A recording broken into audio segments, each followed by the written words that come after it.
All right, we're in Luke chapter 19 and ready for verse 45. What has Jesus recently done? What has recently transpired, which puts him where? Jerusalem. He's in Jerusalem, and what event really was the event that resulted in him being there? Cleansing the temple, wasn't it? You wanted to cleanse the temple. Well, that comes later. We hadn't got there yet, but that was not what that's not what we were going. What was chapter earlier in the chapter, verse 28, beginning. Just had Lord's Supper, and they've been in the garden praying, and they kind of get up, and that's later on. Yeah, that's jumping ahead too. What did he do? Apparently on either, some say Saturday morning, some say Sunday morning, I'm not sure, but what does verse 28 tell us, basically? I know before he went in, before they, and when he had thus spoken, he went before and sent it up to Jerusalem. Okay, and do you have a heading for that portion of text?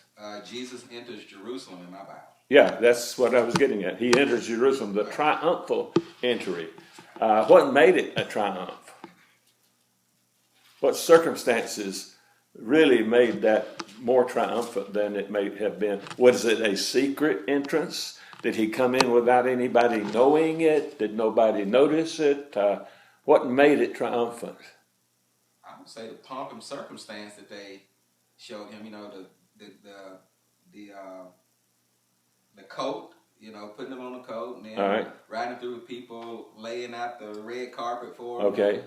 The flowers, the clothing for him to proceed into Jerusalem. Right. They really rolled out the red carpet, figuratively speaking there. And so the people, the turnout is what made it a triumphal entry. It was not a secret entry. He didn't come in by a back gate somewhere. He didn't sneak in the darkest hours of the night. And what period does that triumphal entry begin for Jesus as far as his earthly life is concerned? Crucifixion. That's right. It's the last week of his physical life in his ministry. Now, he is resurrected, of course, and is on earth another 40 days after that. But the events leading up to his crucifixion are now about to begin. And this had to take place in Jerusalem. Matter of fact, he had later said, I'm not sure exactly where it was now, but it could not be that a prophet should die outside Jerusalem. And so he needed to be there because that was the way Jerusalem treated the prophets in general. Go ahead, Rody. I got a question. All right. If we've got it wrong, tell me. Most of the time after Jesus started healing, and the people started recognizing that, and the apostles were with him, they were going from town to town, you know, and not only teaching and preaching, but performing miracles to prove that he was who he was. As he goes along, the knowledge of what he's doing is being built up. Yeah. So I would speculate that anywhere he's going, people are trying to take note of that. Right. Did you think that? So the question is this triumphant entry, is it a man-made statement? Because people are going to be wherever he's at anyway. This statement, a triumphant entry, the title, is that a man-made statement? Well, yeah, all the headings are provided by the translators or the editors of the Bible. But it was an entry in Jerusalem, and it was a triumph because of the reception that he gave. I don't think any time before this that he entered Jerusalem that he got this kind of reception. But keep in mind that for years the people had anticipated that the kingdom of God was near, and John the Baptist affirmed that. And then Jesus affirmed that. And then Jesus taught and preached and performed miracles to confirm what he said as truth. And the people began to appreciate that he was indeed the Messiah. He was going to be king in the spiritual kingdom. I say spiritual kingdom. They probably did not conceive that spirituality of it. And so it's Passover. This would be an opportune time for the Messiah to make himself known. And so they're probably really looking for him. Probably somebody went ahead and said, Jesus is coming. We need to roll out the red carpet for Jesus. And so they did. So in my mind, it's the reception that he received that made this a triumphal entry. And so he comes in, and what is his emotional state concerning Jerusalem? Down here in verses 41 through 44. He weeps. He's sad. He weeps. He's sad because as a member of the Godhead, he knows their spiritual condition. He knows what kind of reception he's going to get after the cross, after Pentecost. He knows that the chief rulers not only have rejected him thus far, but they will continue to reject him, most of them. Although some chief priests later do accept the gospel. But by and large, they do not. They want to perpetuate that legal system. They want to perpetuate the sacrificial system. And that saddens him. And so, again, he says in verse 41, now as he drew near, he saw the city and wept over it, saying, if you had known, even you especially, in this, your day. This was their day. And they did not understand that. Well, some of them may have sensed it in a little way, but the chief rulers did not realize that. But now they are hidden, your day, the things that make for your peace, but now they are hidden from your eyes. And again, he's not talking to those who just received him. He's talking to, almost always when you see a reference to the Jews, it is talking about the Jewish ruling class. When it mentions the people, that's the lower class. That's the people who were the common people, as it were. And so when he's lamenting over Jerusalem, he's lamenting over the totality of Jerusalem, particularly those in positions of leadership. And so that's what saddens him. And in verse 43 again, for days will come upon you when your enemies will build an embankment around you. That's exactly what the Romans did, especially at Masada, which was after AD 70, or at least after the initial destruction. They surround you and close you in on every side and level you and your children within you to the ground. And they will not leave in you one stone upon another, because you did not know the time of your visitation. You did not recognize this as an opportunity to receive that which God had planned for all eternity for you and others to receive.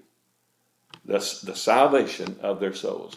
The final stage of true religion, which is what the New Testament age is. Or don't you think when the time comes again that this will be just about the same thing that he'll say? Well, the next time he comes, it'll be at the end. That's right. That's what I'm saying. And all will be raised from the dead and go to judgment. Henry. Yeah, the reason why Jerusalem was destroyed for them not to go back to what they were practicing at first, right? Which was the sacrifices and the circumcisions and stuff like that. Well, and of course they could go on practicing circumcision. Yeah. But what he needed to do was put an end to the priesthood and the sacrificial system to remove all reasonable doubt as to who his children were. Christians are his children. Christians are the people of God today. You still hear people all over the place thinking that the Jews are God's special people, God's chosen people. They were chosen, but they accomplished that for which they were chosen. And now he chooses Jews and Gentiles, but he chooses us in Christ. And so we've got to come to him through Christ if we want to be blessed in the way that he wants us or wants to bless us. And so, yeah, he's sad over this because the nation as a whole, Jerusalem as its capital, as its religious and political center, had rejected him, and he knew they would continue to do so by and large. All right, verse 45. Then he went into the temple and began to drive out those who bought and sold in it, saying to them, "It is written, my house is a house of prayer, but you have made it a den of thieves." There are two different cleansings of the temple that Jesus did. One of them is recorded, I believe, in John chapter 2, after the wedding feast there in Cana of Galilee. He goes down to Jerusalem and he cleanses the temple then. But this is the last week of his earthly ministry here. And so this is a separate and distinct cleansing. This is not the reason he came to Jerusalem, but it's the reason he went to the temple before he needed to go to the temple for ceremonial reasons. As a part of the Passover, they would need to take a lamb to the temple to have it slaughtered on their behalf and bring it back to the place where they would eat the Passover and eat the Passover. And so they needed to be in Jerusalem for that. And so, but he goes to the temple to cleanse it, because again, as we pointed out earlier, in the other earlier cleansing, they had all of these people who were ripping others off. There was a legitimate purpose for these people to be in. And again, they were not in the temple in its proper sense, but in the temple compound or complex. And there were other places within that complex. There was the court of women, where women could go, Jewish women. And then there was the court of the Gentiles, where the Gentiles could go. If they wanted to worship God, they had not yet been proselyted. They had not, as far as the men were concerned, been circumcised, but they respected the one true and living God, and they wanted to be as close to the temple as they could get, and that was what the court of the Gentiles was all about. And because people would come to the temple to offer sacrifices, sometimes they would come from far away, and they couldn't bring a sacrifice that far and it still be in the condition it needed to be to please God. And so they sold these lambs and turtle doves, etc. If you could afford a lamb, you bought a lamb and sacrificed that. If you couldn't afford a lamb, you would buy 2 turtle doves. And so they would sell the turtle doves as a substitution for the lambs. And because people had money other than the Hebrew talents, they had to have a currency exchange nearby, so they could cast Hebrew talents into, I think, shekels, into the temple treasury. And so there was a legitimate use for these things, but they were ripping people off. They were making merchandise of the people. So that's why he says what it is. It is written, my house is a house of prayer, but you have made it a den of thieves. Thieves because they were ripping people off. Selling sacrifices does not make you a thief. Exchanging currency does not make you a thief. But charging exorbitant prices for those animals, or charging exorbitant fees in exchanging the money, not giving you a fair rate of exchange in that money. I remember when I was in Japan, I think there was 320 yen to the dollar. So you could take $1 to the enlisted men's club, and there was a little cashier there, and he would give you 380 yen for each $1 you gave. That way you could go out into the town there, and you could spend the yen, because some of them did not take dollars. And some of the people, they would re-enlist while they were there and get the yen, and then when they got home, they would exchange it for dollars. And sometimes if the price had fluctuated so that there was more dollars per yen in the United States, then they would gain money with their enlistment bonus doing that. But the dollar fell, in Japan. And so a lot of those people lost money by doing that. And so there is a fair exchange rate in this, and these money exchangers were not being fair, so they were a den of thieves. And so this is why he was casting them out, because they were abusing an acceptable practice. In verse 47, and he was teaching daily in the temple. So here we have 2 or 3 days here. I think Wednesday was a day that he took off, but according to some commentators. But other than that, he was teaching daily in the temple. But the chief priests, the scribes, and the leaders of the people sought to destroy him. These were the very ones that caused him to be so sad. Not mad, sad. He lamented the fact. He was just like we can be so disappointed in our children if they don't follow the path that we have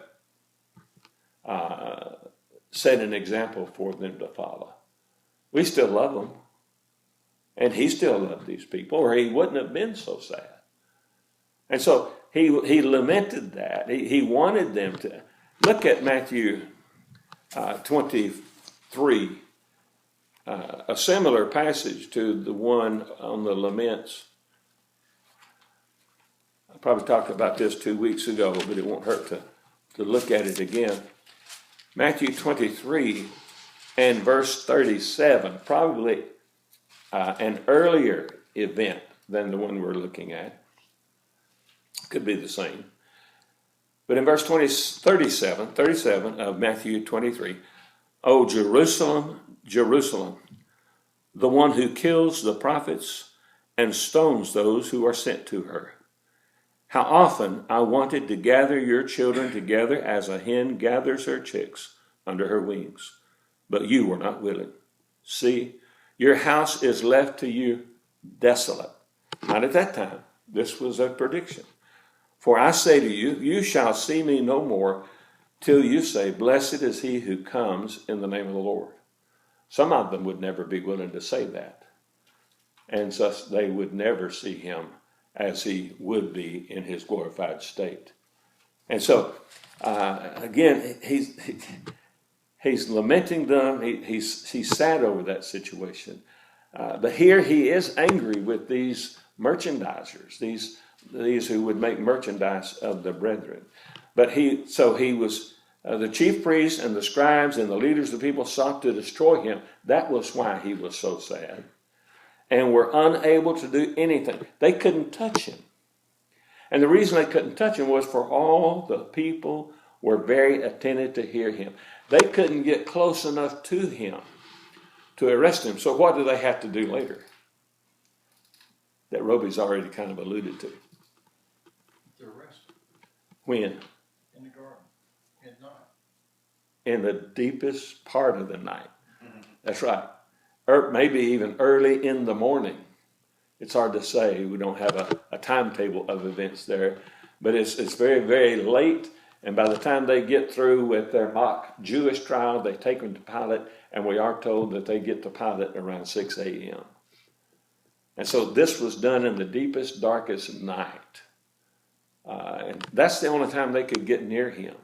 And even then, they needed Judas to help them identify Jesus. They wouldn't be able to tell the difference between Jesus and any one of his disciples at night, but Judas could, because of the closeness that he had had with Jesus. And so again, these chief priests, they were the source of his sadness over the city of Jerusalem. Our chapter 20 and verse 1.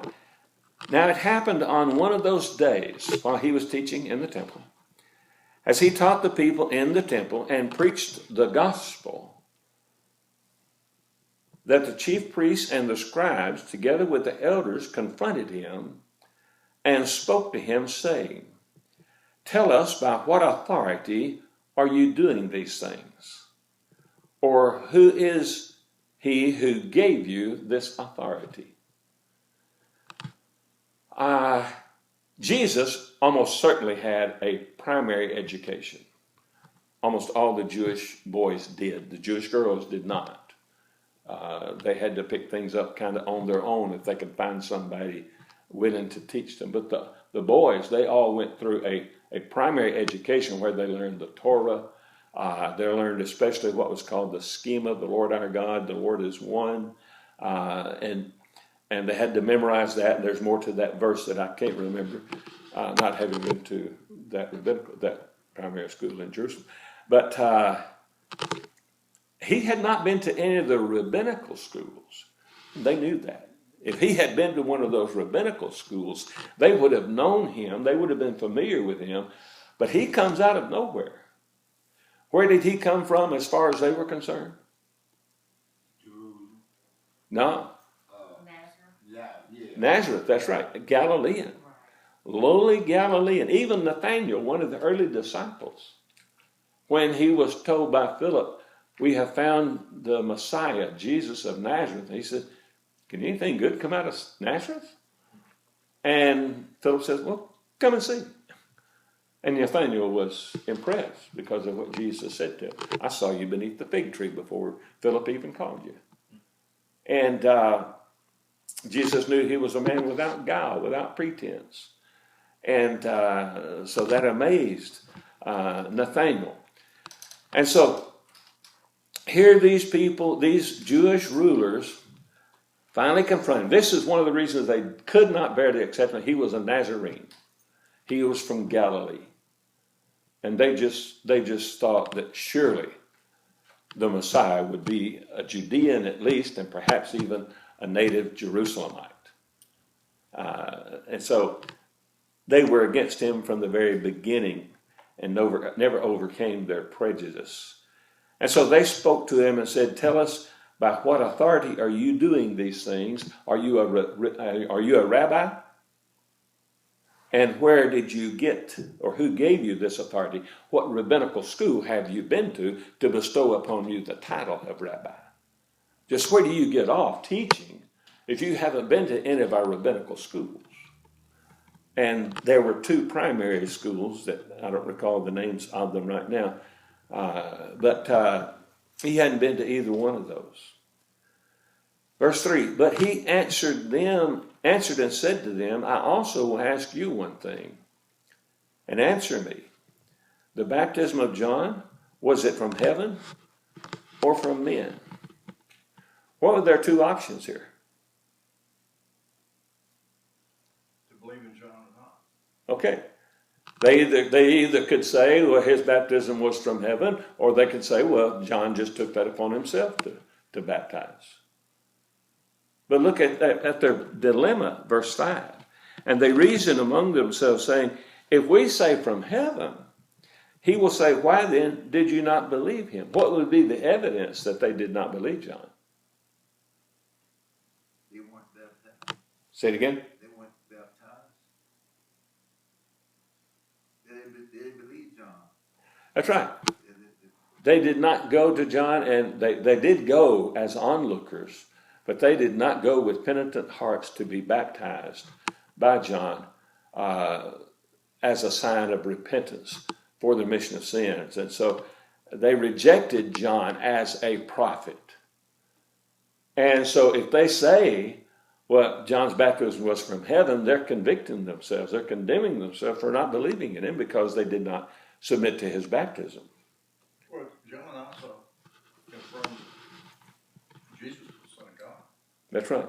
And if in him asking that question, he's saying, well, if you believe he's a prophet, then why haven't you believed him what he said about me? Now that's an excellent point. I had not thought about that. That's another horn on their dilemma. That would make it a trilemma, I guess you'd say. And so, yeah, they couldn't say that for at least those two reasons. But if we say from men, verse 6, again, this is them talking amongst themselves, but if we say from men, all the people will stone us, for they are persuaded that John was a prophet. So they can't say that the baptism of John was from heaven, because that would make them look bad, not only in the eyes of the people, but Jesus could come back with, well, why don't you believe me? Because John testified of me.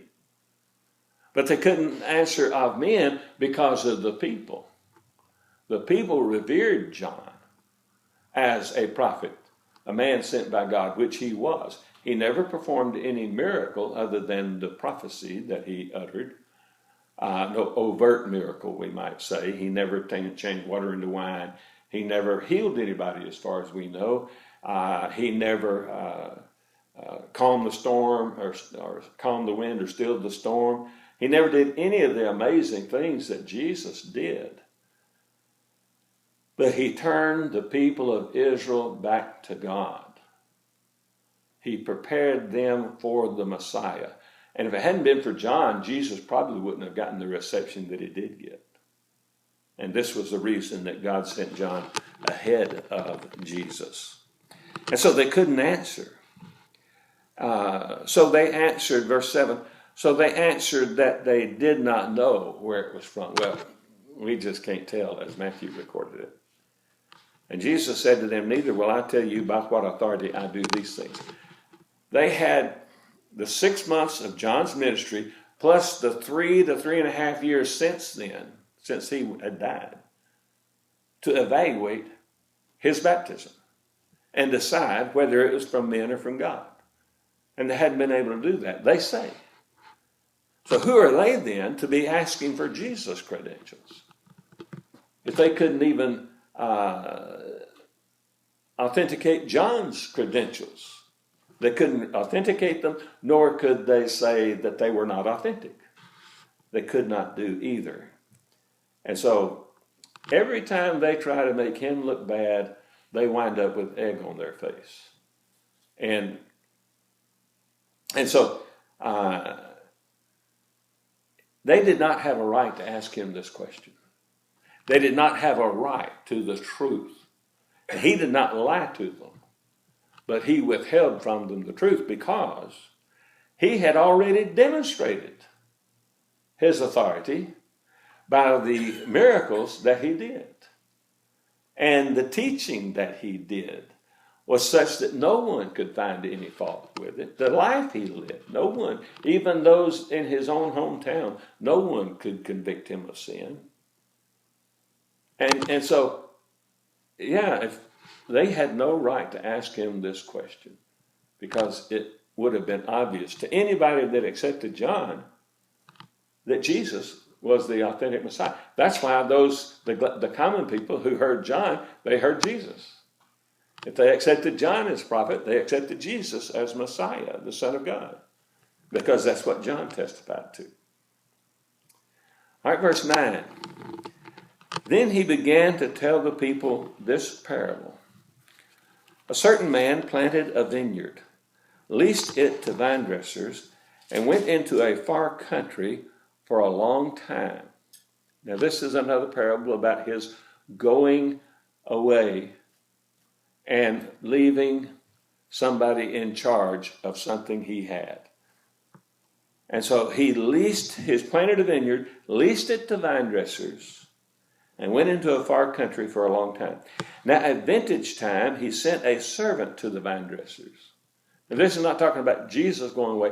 This is talking about, I believe, the time passing since God himself, the Father, gave them this responsibility because of what transfers later.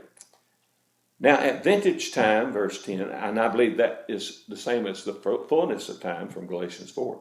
Now at vintage time, he sent a servant to the vine dressers that they might give him some of the fruit of the vineyard. But the vine dressers beat him and sent him away empty-handed. Again, he sent another servant, and they beat him also, treated him shamefully, and sent him away empty-handed. And again, he sent a third, and they wounded him also and cast him out. This is indicative, this is a figurative reference to the fact that time after time, God would send a prophet to Israel to tell them they needed to clean up their lives because they're going to stand in judgment for it. Not only in eternal judgment, but temporal judgment. They had been given the land. They were a united kingdom, but because the 10 tribes went north and established their own kingdom, called it the name of Israel, and left the 2 tribes of Judah and Benjamin to be the tribe of Judah, and the northern 10 tribes, the kingdom of Israel, went immediately into idolatry. God tolerated them for hundreds of years. They wouldn't repent, and so he finally allowed the nation of Assyria to destroy them. The southern kingdom had some good kings, some bad kings. All the kings in the north were bad and perpetuated the idolatry. The kings in the south, some were good, some were bad. The bad would not do much, or not do anything really, to clean up the worship. But the good ones, they would at least make efforts to do that. But Manasseh was such a wicked king that it was during or after his reign that God said, I'm going to deliver you into captivity, because they needed to be punished. They could not be destroyed, and God keep his word to bring the Messiah through the tribe of Judah, much less the family of David, if he allowed Judah to be destroyed. But they needed to be punished. So he sends them into captivity for 70 years. And even after that, because they refused to hear, prior to that time, refused to hear these prophets. I don't know that there was another prophet sent to them after the return from captivity, because the historical account pretty much ends with their return. We've got some history in Nehemiah, Ezra and Nehemiah, but that all takes place about the same time as what is recorded at the end of 2 Chronicles. And so, time and time again, they had killed the ones God had sent. And all they wanted was for the people to give God what he was due. True worship. Sacrifices that met the conditions God had laid down. And they had not done so. I think it was Micah that said, offer that to the king, see if he accepts it. Or to your governor, see if he accepts it. And yet you offer it to God. And so, and Isaiah pretty much said the same thing as Micah, Micah. And so time and time again, they had beaten and actually killed these prophets of God. Verse 13, then the owner of the vineyard said, what shall I do? I will send my beloved son. Probably they will respect him when they see him. But when the vine dressers saw him, they reasoned among themselves, saying, this is the heir. Come, let us kill him, that the inheritance may be ours. So they cast him out of the vineyard and killed him. Therefore, what will the owner of the vineyard do to them? He will come and destroy those vine dressers and give the vineyard to others. In Matthew's account, they respond. And Jesus probably repeats their response. Luke just gives his repeating it rather than their initial response. But they had come to the same conclusion. He will destroy those vine dressers and give the vineyard to others. And when they heard this, they said, certainly not. And he looked at them and said, what then is this that is written? The stone which the builders rejected has become the chief cornerstone. That was a prophecy of Isaiah. They're going to reject Jesus as the Messiah, and yet he would become the chief cornerstone in the kingdom God would build. And so in verse 18, he goes on and quotes, whoever falls on that stone will be broken, but on whomever it falls, it will grind him to powder. It's one thing to fall on that stone in your misstep. That was bad enough. But to allow that stone to fall on you, it will grind you to powder. And so it doesn't matter how you reject him or what you do, what impedes you, whether it's a trip and a fall, or whether a fall of yours or a fall of the stone itself. You're not going to have a good end. Verse 19, and the chief priests and the scribes that very hour sought to lay hands on him, but they feared the people, for they knew he had spoken this parable against them, and he had. Now, what we need to understand is that this is a parable, and there are limits to which we can apply it to God and the Son. Jesus, or God, did not send Jesus as an afterthought or as a response to the way the people treated the prophets. It was always God's purpose to send one of the Godhead into the world to become a man and to become flesh and to die on the cross for mankind. You have something, Ruby? Yeah, this is also a type of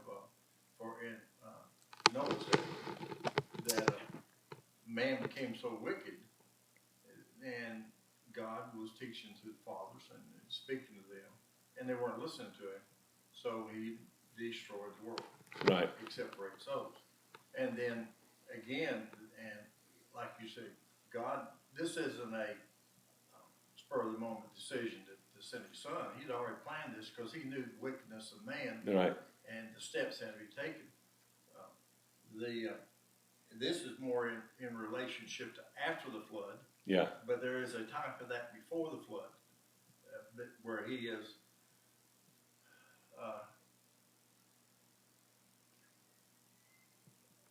I don't know how to explain the word.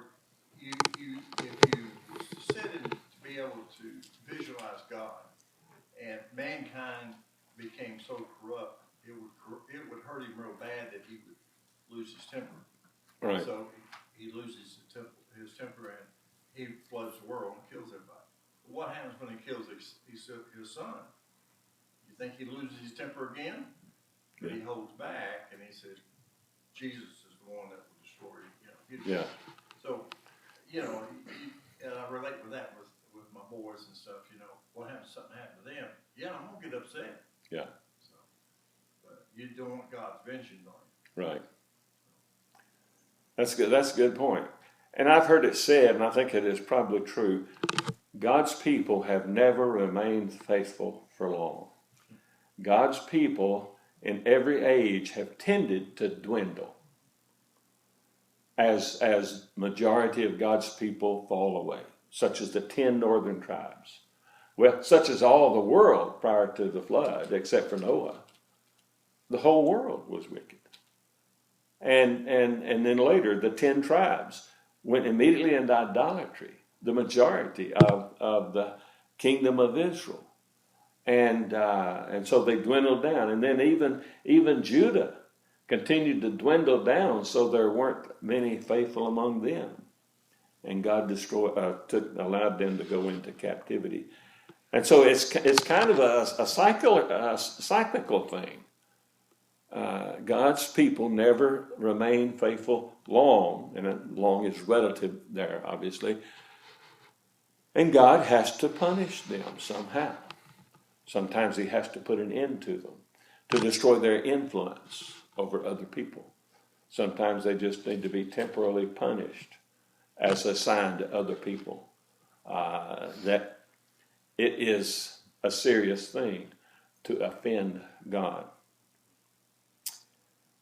All right, all right, so they knew this parable was against them, and so that tells us that it was against them because we're never told otherwise in Scripture. Anything else on that? Good comments. I will pick up next Wednesday night with chapter 20 and verse 20, where we would begin a series of controversies between Jesus and various groups of people. It's funny, even after